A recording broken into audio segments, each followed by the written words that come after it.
Hello Tubesters, it's Gav and welcome to another video. Today it's a quick show of these front rank miniatures 28mm British Napoleonic Infantry. They're, I suppose you could say, for the Waterloo period. These Belgic Chacots came in around 1812. These things here. But they're more, people seem to know them more for the Waterloo period. So I've gone a bit more to town on these guys. I've done a lot more with the faces. I've put some glazes in around the shadow areas, around the eyes. You can't really see, the lighting's not fantastic as usual. They're the light company, which is why they've got the green cords and plume.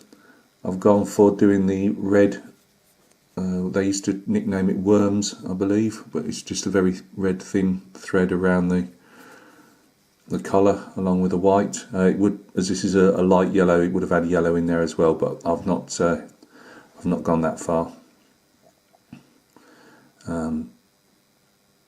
That's as best as 30 as I can get, but to be honest with you, when you actually put them down, they don't look too bad. It's only on the close-ups they look worse. I put the red thread in the lace on the cuffs as well, but not in other areas. You would have had it, there's a thin line going near that strap here on the wings. These are called wings, and they usually designate a flank company, either a light company such as these, or the Grenadier company on the other side. The white arrow is the government marking for government property, and I don't know if they still do, but they were stamping it well into the 70s and 80s on government equipment. I've gone for a slightly darker look. Some of these gaiters were more grey, more lighter. I've gone for put some dark sea blue in there and a bit of black grey. So there's a bit of a definition. I've I'm not massively happy yet with these. I might change it, but that's the wear on the cartridge box, denoted in brown, with a few scratches on there as well.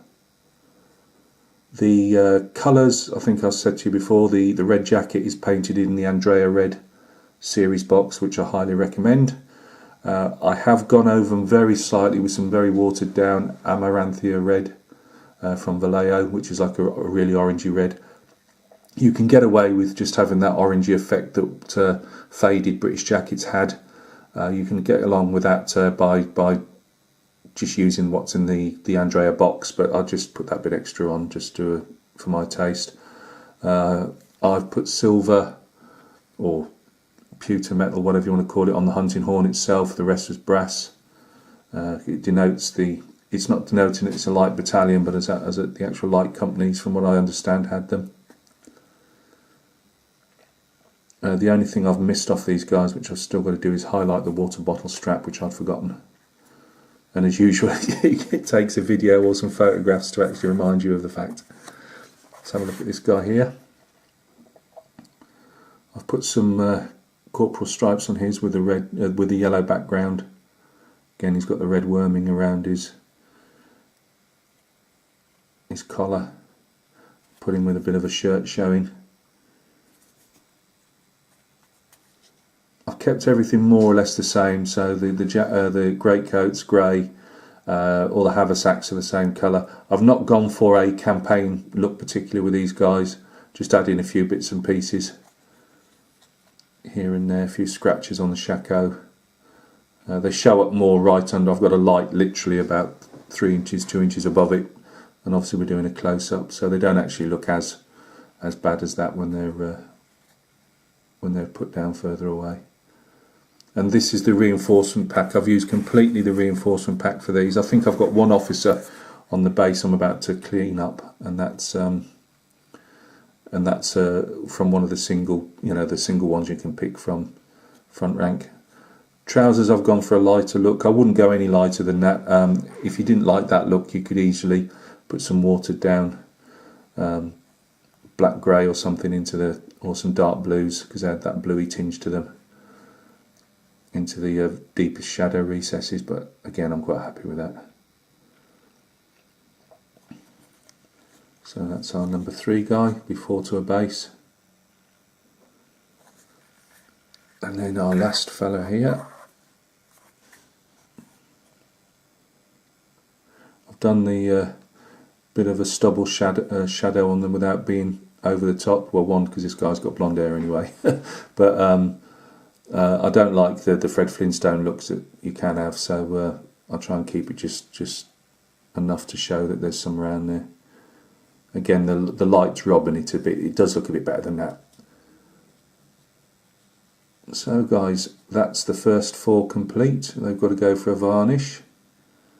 Again, metallic on these.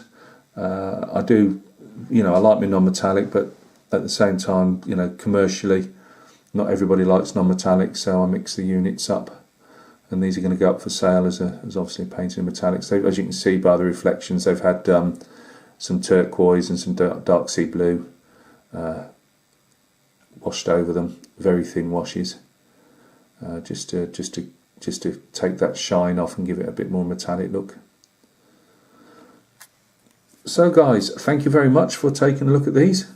Let me just see if we can pan back out very slightly. There are some photographs tacked on at the end, hopefully that might not be as have the bleached out with the light so much. I've got 4 which are halfway through at the moment, a sergeant and 3 privates, and I'm just about to clean up another 4 with an officer.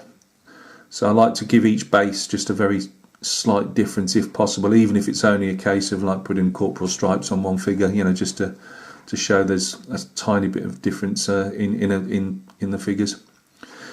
So you take care of yourselves. I hope you're having a productive painting weekend, and we'll catch each other soon on another video. Cheers.